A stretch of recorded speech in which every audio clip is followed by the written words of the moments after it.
He might be the next Jerome Bettis, but today we're taking a look at Notre Dame's running back prospect, Audric Estime. We're going to talk about his draft profile. We're going to talk about his value for Dynasty Fantasy Football. But you need to click that subscribe button right now and hit that like button because we're covering these prospects every day and we're ramping it up right now. And by hitting that button, you let me know you want me to ramp it up, and that's what we're doing. But here we're talking about Audric Estime, big-time running back prospect from Notre Dame here, a junior, a big running back, listed at 227 pounds from Notre Dame. We're going to get into the combine stats, but we're going to go back to the high school days. We're going to look at his recruiting profile. He was a 4-star prospect, received 18 offers, and some Power 5 programs were looking at him. Wasn't a highly sought-after recruit, but he did get some recognition, and in the high school process, weighed over 215 pounds, so we had some size there. 6'1.5", a bigger running back at the high school level. And then looking at his production, that's a huge indicator that he was going to be good at the college level because he was dominant in 2020, 1,800 yards, 22 touchdowns, fairly dominant in 2019. As a junior, 1,190 yards, 15 touchdowns. He was very productive. Then we get to Notre Dame. We start off a little slow, ramp up a little bit during his sophomore season, and then we put the stamp on things in 2023. He was going off, 1,300 yards, 18 touchdowns, 11 touchdowns in 2022, and he was a riser going into 2023, and he proved himself. One thing you want to notice, only 26 passes caught on his career, 17 last year, 9 during his sophomore season.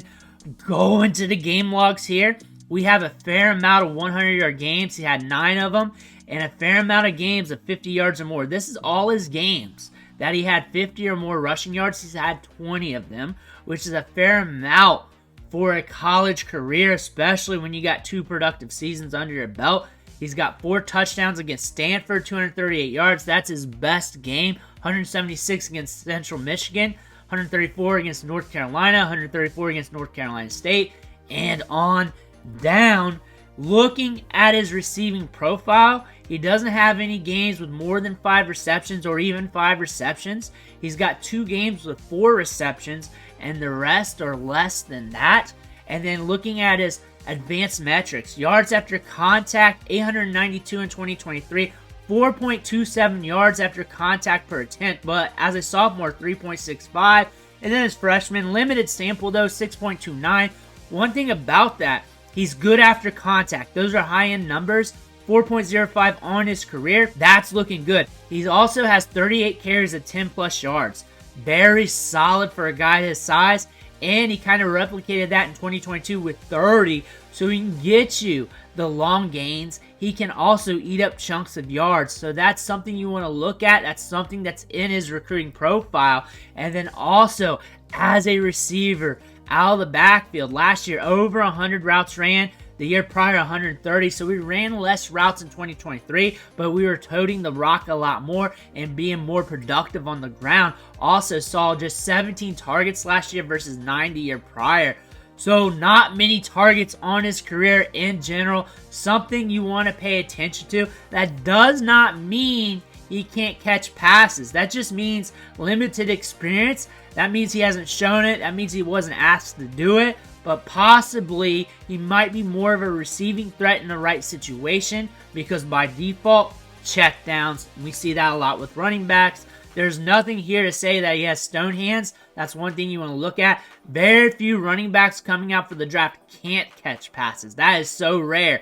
He can catch passes. You're not going to confuse him for Bucky Irvin, though. You're not going to put him in the slot and have him run routes. He had just 16 snaps in the slot during his collegiate career. He's a banger back. That is his game, and that's what we saw in his athletic testing at the combine, at the pro day. RAS score tested out pretty good because that 38-inch vertical, a good broad jump, because we got some burst. We got a good burst score there, 87th percentile. We did fail the 4.71 40-yard dash at the NFL Combine. And why is that important? Because running backs who fail the 40 that badly tend to not get drafted high. That just doesn't happen. So draft capital may not be on his side, more than likely. Then he reported a 4.58 40-yard dash, unofficial. Usually add 0.05 to that to get a more official time. You're also seeing people online go frame by frame, and it's pushing like 4.68, 4.69, around that 4.71 range.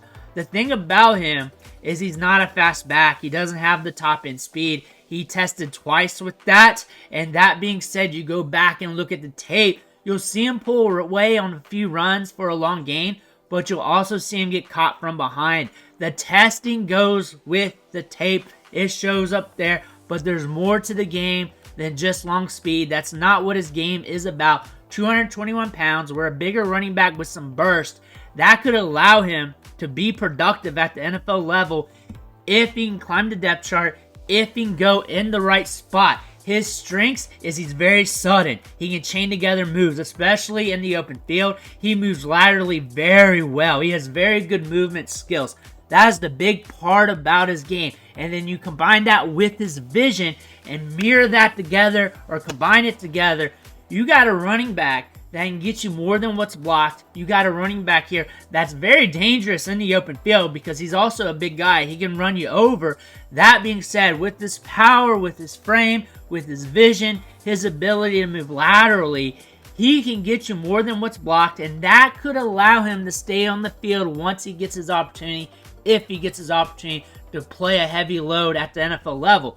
Weaknesses is his top speed. That is a big weakness there. That is on tape. Go look at the Central Michigan game. There was a long run, gets caught from behind. There are a lot of times where he does get caught, but that's just not his game. He's a banger back between the tackles, very good vision, very assertive, moves laterally well. He does get tracked down, but again, running backs don't play the long game on the field, and there is a role for him at the NFL level between the tackles, getting a workload, but we got to see how much that could be. And when we look at his prospect grade here from NFL.com and Lance Zierlein here, 5.99, an average backup, a special teamer in that range with that scale.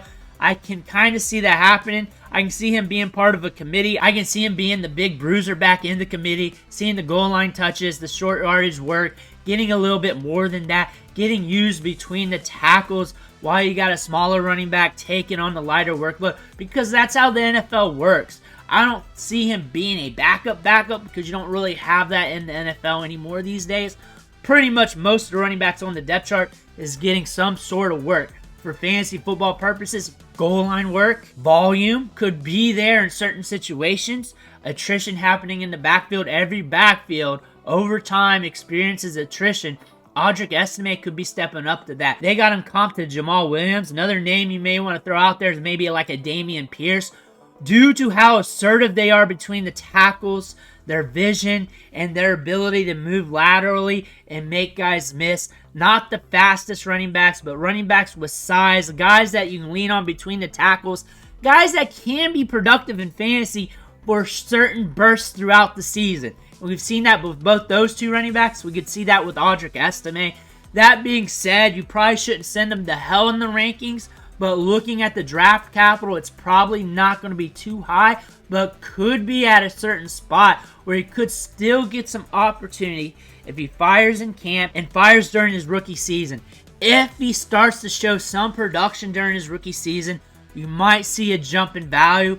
And running backs are plug and play, so if they plug him in, and if he hits just for a few series, that could ramp up. That being said, when you look at him for Dynasty Fantasy Football and his value, he's down there in rookie drafts a little bit. He's a round 3 pick, ranked as the RB8 in ADP, average draft position. That's what the market is saying, behind Bucky Irvin, ahead of Javon Baker, and you really got to make your stance. The NFL is going to do that for us. If he gets drafted higher than expected, he's going to get jumped up. If he goes a little bit lower, say he goes round 5, he's going to go down. Play the market with him. He's a guy that might get some opportunity even though the draft capital is not there. But when we look at his prospect profile, he's a running back that we see that even if he does hit, he might be a running back you may want to flip quickly on to get a return on investment. Looking at him overall, though, behind Damian Pierce, behind Joe Milton, behind Jalen McMillan, behind A.T. Shipley, above Khalil Herbert, above Rico Dowdle, above Rashad Bateman. You're seeing him around that no man's land value in startup drafts. A cheap chip just in case he goes in the right spot, right situation, or sees that rookie bump up. Looking at Keep Trade Cut here, he's ranked as RB 65 in Dynasty right now, behind Kenneth Gainwell, behind Deuce Vaughn, behind Chris Rodriguez. I think that's a fine value if you want to invest. I like Marshawn Lloyd a lot better. I'll take the upside of Jalen Wright. I'm not 100% there yet. Per NFL terms, the combine stats are glorious, but Marshawn Lloyd ahead of him. Audric Estime still in that no man's land, and a late third in 2026 is the value there. Let me know if that's true or not. I feel like that might be on the cheap considering he might be a mid-third round pick. But if you have him on the board and you want to trade out, that's another idea to look at. Try to aim higher than a 2026 late third round pick because you want to be ahead of the market. You don't want to meet it. Use that as an idea, not a calculator. But if you want to move on, you don't like the prospects in his range, there's a good idea for you to look at, a good gauge. But when we look at Audric Estime, he's a guy that could surprise us. But if he does, I think it's going to be for a short time. So if you draft him and you have him on your Dynasty team and he hits, it could be for a short window and you may want to flip, get a return on investment. And next year's second, maybe a late first. Remember Damian Pierce, when that happened, that could be the same thing with Audric Estime. They're not similar backs, but they're similar backs in terms of value, in terms of what they could do for you in Dynasty Fantasy Football. The big down factor with him is the lack of top end speed. NFL coaches, NFL front offices will see that, and they'll want to bring in another running back with speed to complement him, which could be a scary feature. Running backs are a 1 to 2 year deal.